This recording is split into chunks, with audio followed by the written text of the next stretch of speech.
Previously on Fate, Luck, and Karma, the team welcomed 3 special guests to the show. First, Dan Lieberg from the Buffalo Ghostbusters talked raising money for Hook and Ladder 8. We were trying to buy $1,000 sign. What is this? Then Ash and Jason, who are getting married at the firehouse, shared how their relationship and Ghostbusters are inseparable. Our first official date was the Afterlife movie. was the Afterlife premiere. Unnecessary Ghostbusters Censorship turned its cruel attention to the real Ghostbusters cartoon. Can you imagine yourself? I guess so. And since this is before the spoiler warning, the team talked breaking Ghostbusters news, which I said I can't share the details of here. So instead, here's Theo asking an important question. What is vegan cheese? Jay got all defensive over Keanu Reeves. He's a national treasure, don't even start. Here's Dean, finally losing the plot. Don't you know who I am? Damn it. And Lee got all juvenile. So now sit back, relax, and enjoy episode 7 of Fate, Luck, and Karma. Oh, and happy Ghostbusters week, everyone. The following podcast contains potential spoilers for the Ghostbusters Afterlife sequel. West Midlands Ghostbusters, what do you want? Call it fate, call it luck, call it karma.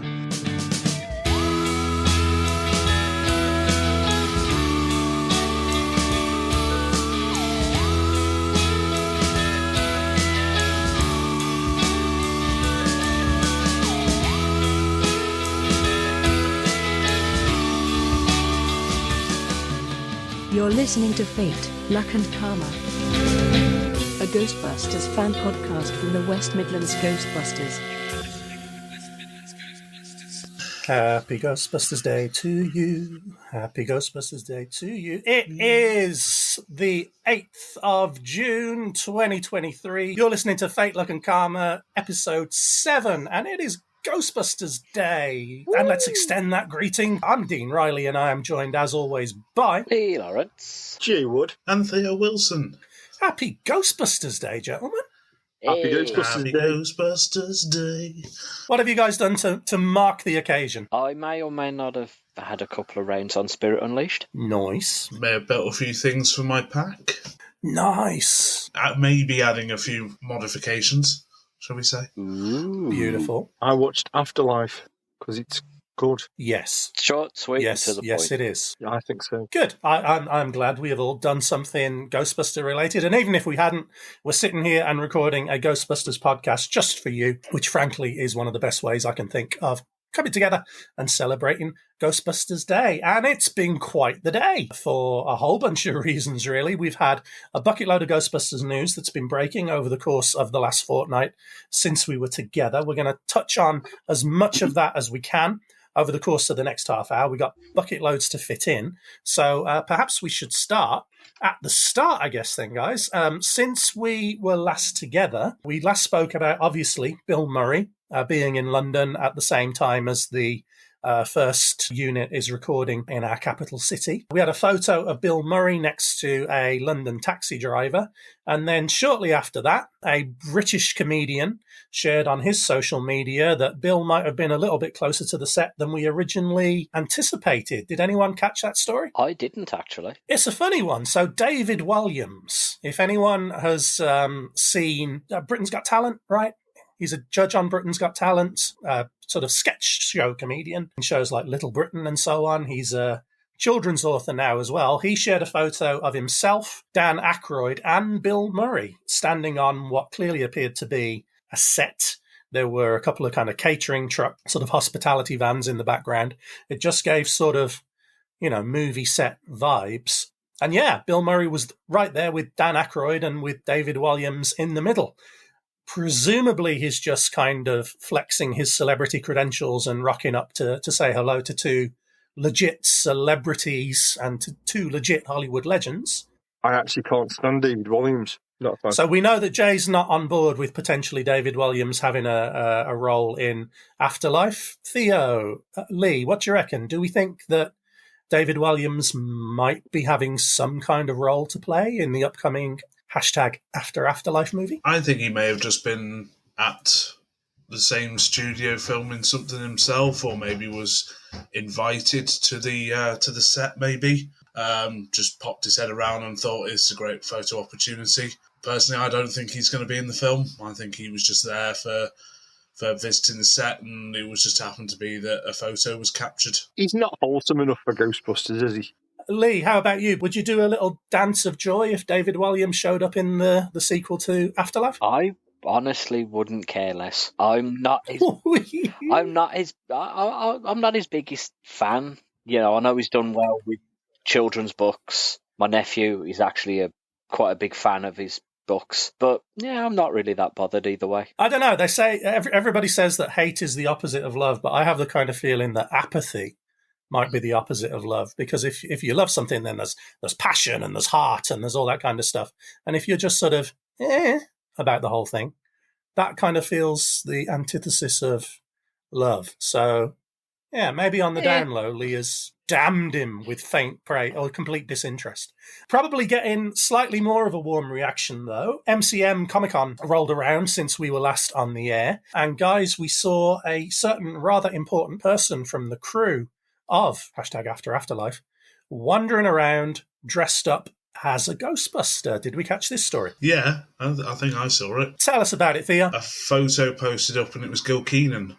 And he was walking round dressed as a Ghostbuster, and that person was extremely lucky to capture a photo, because I think he just sort of blended in and wanted to maybe enjoy the Comic-Con as a regular person, and someone clocked him, and that was it. You know, it hit social media and went through the roof. I really love this story. So yeah, shouts out to the real Kent Ghostbusters on this one, because it was one member of your team that was eagle-eyed enough actually to spot that Gil Keenan was indeed wandering around MCN Comic-Con dressed as a Ghostbuster. I mean, I guess he wasn't really trying to hide it. He didn't have a mask on or anything. You know, he didn't have it like a COVID-friendly mask or anything like that.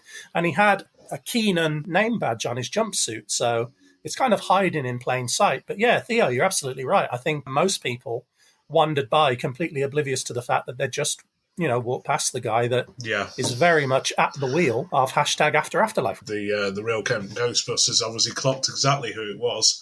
I wonder how long he'd been wandering around for with no one clocking who he was, looking at stalls, picking things up all Ghostbusters related, and people not thinking, hang on, I recognise him. It's one of those, isn't it? On the one hand, you're probably there's a school of thought that says that he might have loved being able to just, you know, walk around with like-minded people and not get hassled and not get noticed.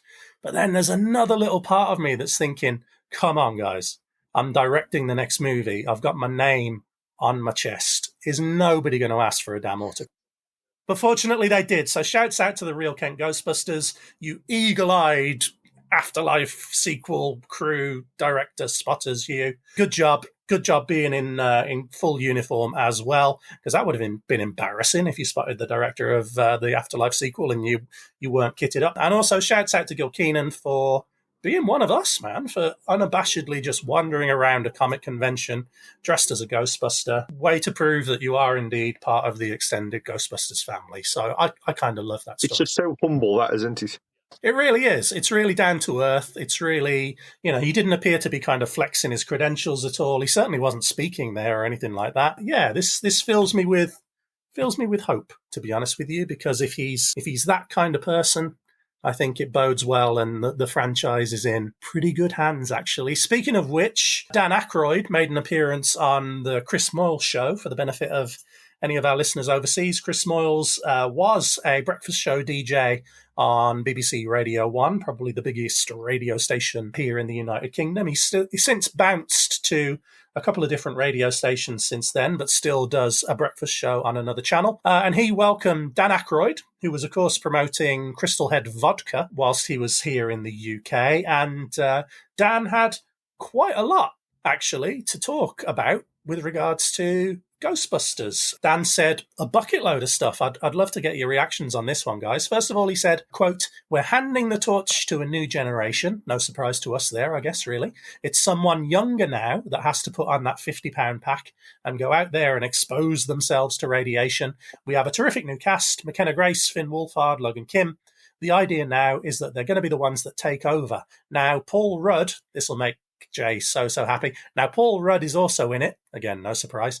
And Carrie Coon. I love the new cast, and it's going to be their responsibility now to keep it going and keep New York clean of pesky ghosts. A lot to unpick. No? Yeah, absolutely. That could we could open the theory gates up and just go forward. Big time. Let's just, big time. It's amazing news. Amazing news, frankly. What about Lucky? Was because there was rumours she was coming back as well, wasn't there? Lucky is back. I know she's featured in a lot of the Happy Ghostbusters Days greetings, isn't she, today? Yeah.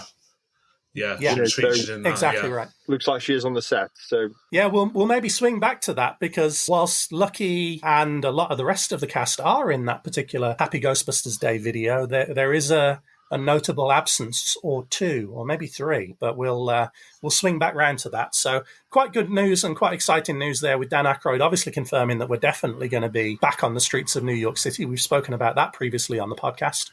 And then with regards to Phoebe Spengler, he goes on to say, McKenna Grace, when she was, a little girl, she dressed up as a Ghostbuster for Halloween and said, I'm going to be a Ghostbuster someday. And now, says Dan Aykroyd, she's effectively the CEO of the new iteration. So from that, I would presume that we're going to be dealing with a little bit of a time jump. Obviously, this movie, Afterlife, was in the can before the pandemic hit. It was supposed to be released during the pandemic, but obviously that couldn't be a thing because, the whole world went into lockdown. All of the actors have grown up a fair bit. Clearly, McKenna Grace is not the young lady that she was when she filmed Afterlife, and it sounds like she's the de facto leader now of this new team of Ghostbusters. Are we happy with that choice, guys? Absolutely, yeah. I mean, if any of you have seen that new Disney film she's in, the one in space, very good. I haven't seen that yet, no. Oh, it's really, really good, and you wouldn't guess.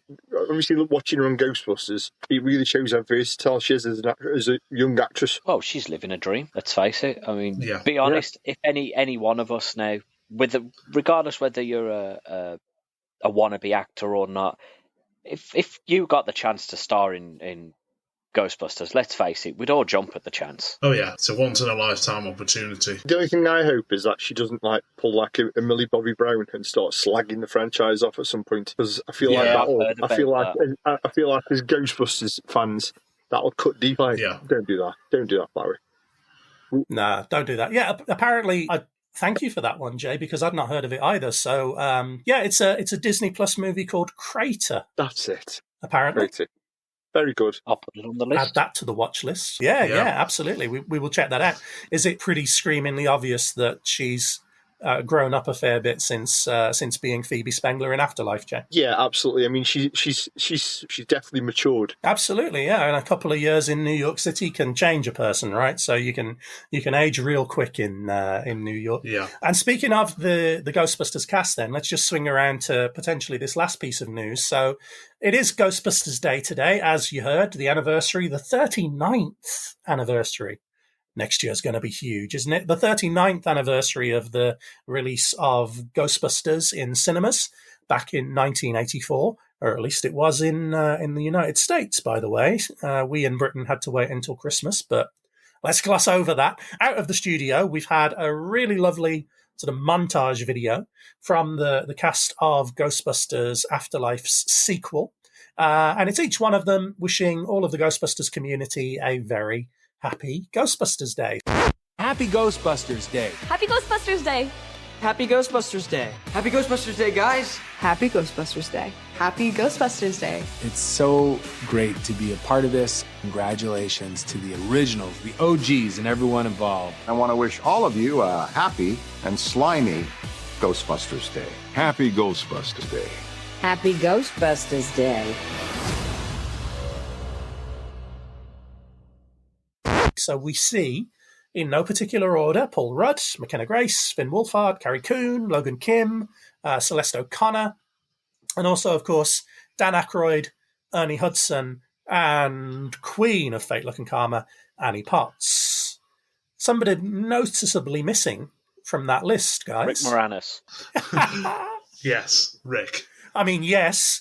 Notably, Rick is not there. Oh, I suppose Bill too, but yeah. Yeah. certain Mr. Murray. No, Bill Murray. No offence meant to Mr. Murray at all.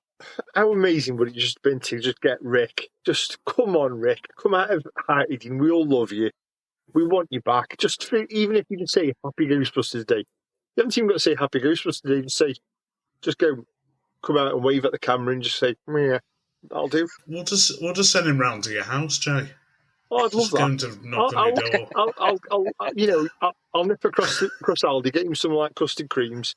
We'll have a brew. We'll put Ghostbusters on, and I'll sit there saying, "I love Gin Honey in front of the kids as well." I have not watched that film in years. I watched it the other week. It's another one on the list now. I tell you what, it could be a massive surprise. They could be hiding this.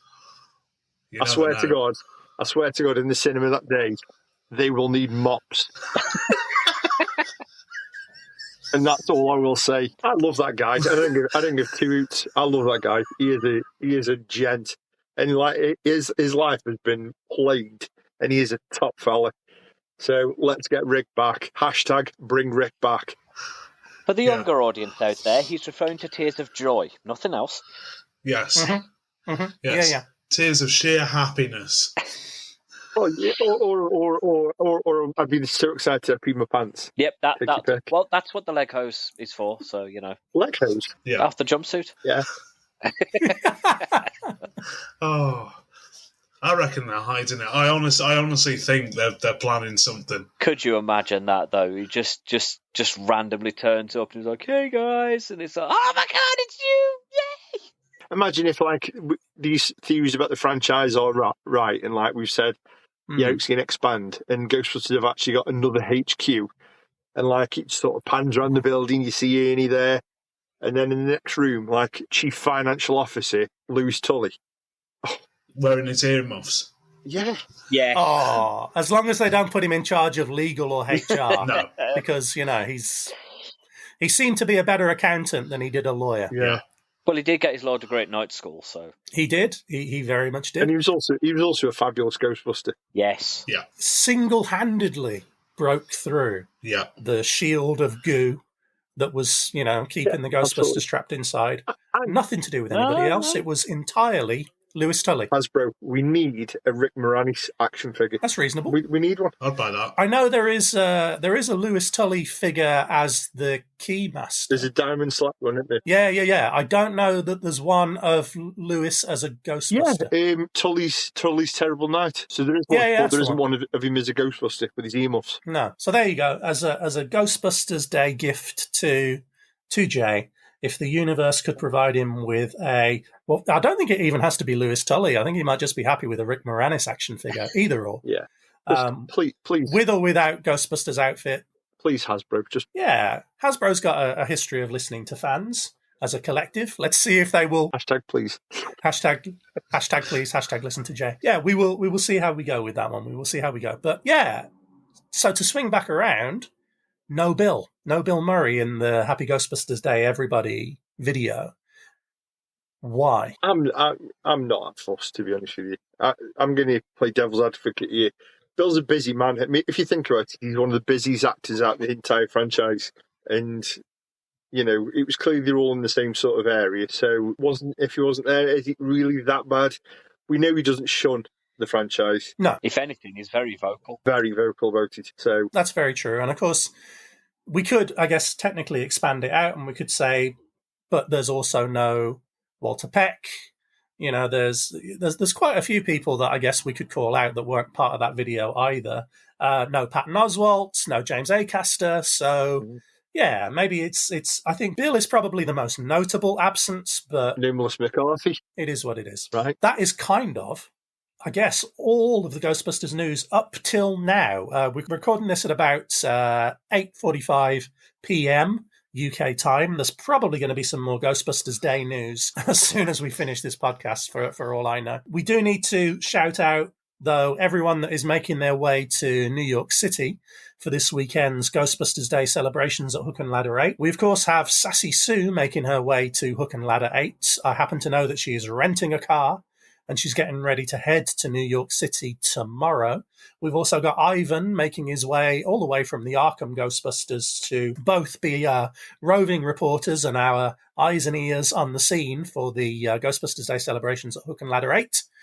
But New York is not the most pleasant place to be right now. Guys, have you seen the pretty awful conditions that they're dealing with over there? It's not good. It's not good. The skies are a pale shade of orange and yellow hue, and there's been a video floating around that someone's chopped together of the scene where everybody from the city council looks out the window and sees the skies darkening, but instead it's the skies turning a mustard colour.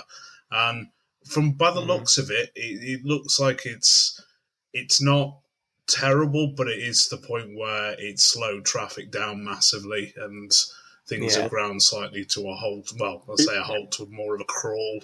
It looks a lot like China on a good day. Yeah, it doesn't look good. Pretty much. It really does. Pretty much, actually. I know that they're issuing sort of COVID-style masks, but slightly better quality ones, I believe. The ones that kind of filter out little particulates and stuff. So, yeah, I know New York City as a collective is kind of encouraging people that have respiratory problems to stay inside. And I've seen stories of like Broadway shows being cancelled because obviously if the actors are singing, they're taking in huge gulps of air. And if the air quality isn't brilliant, that's not good for performers on Broadway and so on. So I don't know. I've said to both SassySue and to Ivan in person today, health first, folks. You know, if it's not safe for you to be there, don't go. Just because you said you were going to go for us. Absolutely. Safety first. Safety first. Of course, we hope that it clears up for everybody, not least of which the Buffalo Ghostbusters, who've gone to ridiculous lengths to sort out this third year of celebrations at Hook and Ladder. We really hope that the winds blow the right way and it sorts things out for you guys. But either way, if it goes ahead, heartbreakingly, if it doesn't, if people do rock up to New York City this weekend, just take care of yourselves, folks, because it does not look pleasant out there. It's a bit apocalyptic. So, it's important. And we'd love you to be there for us, and we'd love you to enjoy it. But take care of yourselves, people. Take care of each other. And take care of each other. Rest in power, Jerry Springer, who used to say that at the end of each of his shows. Yeah, take care of yourself. SassySue and Ivan reporting from Hook and Ladder 8, hopefully, for Ghostbusters Day. Hi, this is James Green Jr., the author of A Convenient Parallel Dimension, How Ghostbusters Slimed Us Forever, and you're listening to Fate, Luck, and Karma. Right, so we are getting close to wrapping things up for this episode of Fate, Luck, and Karma. One or two little things that we still need to do before we bounce. First of all, we put out a request on social media. Full of nothing but AI images these days. We put out a request on social media for any requests for shout-outs, and we did indeed get some requests back. So we'd like to give a shout-out to the Sacramento Ghostbusters, who reached out to us to say hello. They're doing, obviously, lots of good stuff, as most Ghostbusters chapters around the world are, especially the active ones with loads of members. And then we also need to give a shout-out to the Sussex Ghostbusters as well, who are doing much the same thing. Shouts out to them too, and we hope that wherever you are enjoying Ghostbusters Day. Likewise, our roving reporter, SassySue, obviously very busy girl. She communicated through a series of emojis. She was just like 100% praised hands, praised hands, praised hands. So I think that means she wants a shout out as well. So SassySue also reached out to say that we should give her a shout out. The Ohio Ghostbusters, whom we provided a little bit of video for. They're doing a fan movie marathon as we speak, actually. So that's a lot of fun. And also as well, the Buffalo Ghostbusters, who have worked so hard on putting together all of the plans for Ghostbusters Day this weekend at Hook and Ladder 8. So much love wherever you are, and indeed to you if you're listening. Well, of course, what do you mean if? You are listening to this. Otherwise, you wouldn't hear this. This would be a weird paradox, like Schrodinger's podcast, where of course you're hearing it. It means you've stuck with us for potentially 7 episodes. We hope you are enjoying your Ghostbusters Day. Now, gentlemen, you have previously made a lot of noise about your love of Rick Moranis. I prepared a little package about this, not knowing whether or not you would mention Rick Moranis in this episode. You have very kindly done that for me. But just in case you hadn't, this is what you said last time. Hashtag bring back Rick. Yes. You do want Rick Moranis back real bad, right? He's just a lovely guy. He's been out of the game for so long, and he was a fundamental part of both Ghostbusters. We need him back. So that means that the following is particularly timely and kind of on trend. This has been blowing up genuinely on social media. We've had somewhere in the region of 4,000 views of these Unnecessary Ghostbusters reels lately. It's boggling my brain. I said that the internet loves it, and it turns out they kind of do. I very proudly this time, because really it's for Jay and Lee and Theo, Unnecessary Ghostbusters Censorship, the Louis Tully Edition. Oh.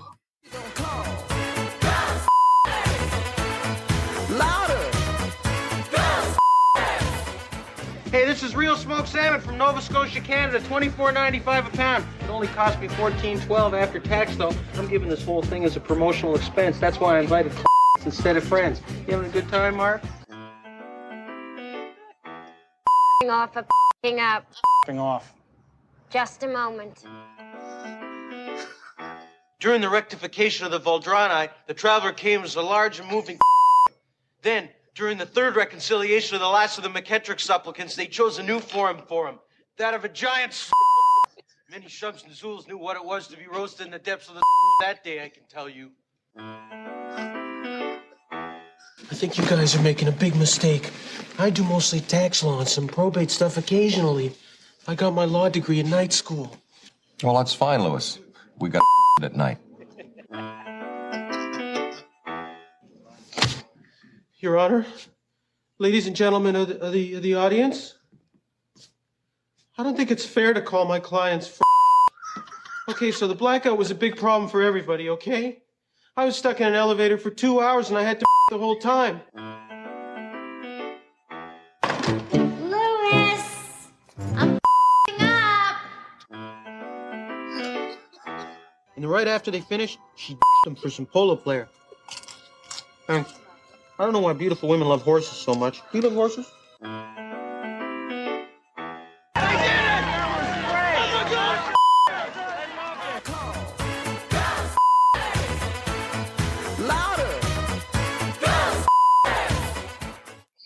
The Unnecessary Ghostbusters Censorship Louis Tully Edition, just for my lovely co-hosts Theo, Jay, and Lee. I knew you'd appreciate that one, gentlemen. It's just fabulous. Absolutely fabulous. I'm in bits.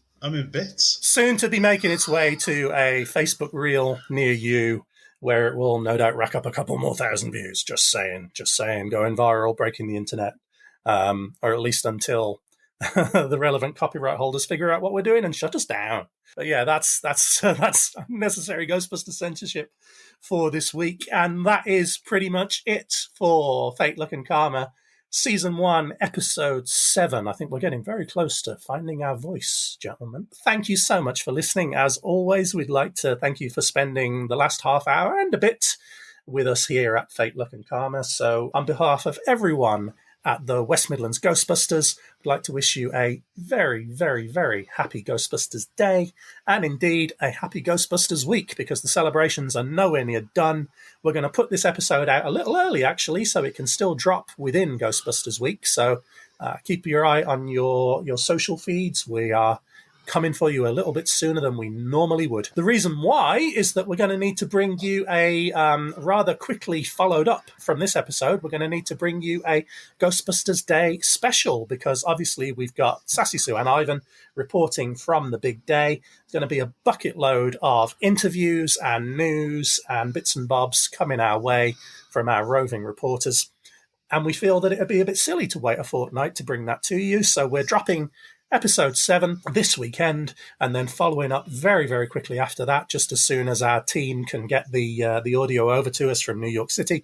We'll be following up very quickly after that with a Ghostbusters Day special. I can't wait. Hashtag as long as it's safe. Hashtag wear your mask. Wear your masks, people. It's like COVID all over again. Wear your mask. Wear your masks and stay safe. And on that bombshell, It has been an absolute pleasure to be with you for this last half hour. I have been Dean Riley, and as always, I have been joined by Lee Lawrence, Jay Wood, and Theo Wilson. Happy Ghostbusters Day, everybody. We'll see you next time. Hey, happy Ghostbusters Day.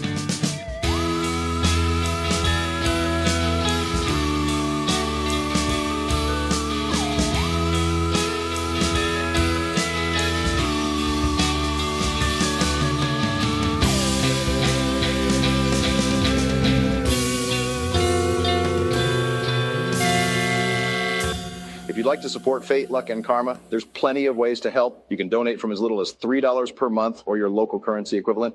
Just visit Ko-fi.com. That's KO-fi.com/Fate, Luck, and Karma. Or check out the Fate, Luck, and Karma Buzzsprout page for details of all the supporter perks you can unlock.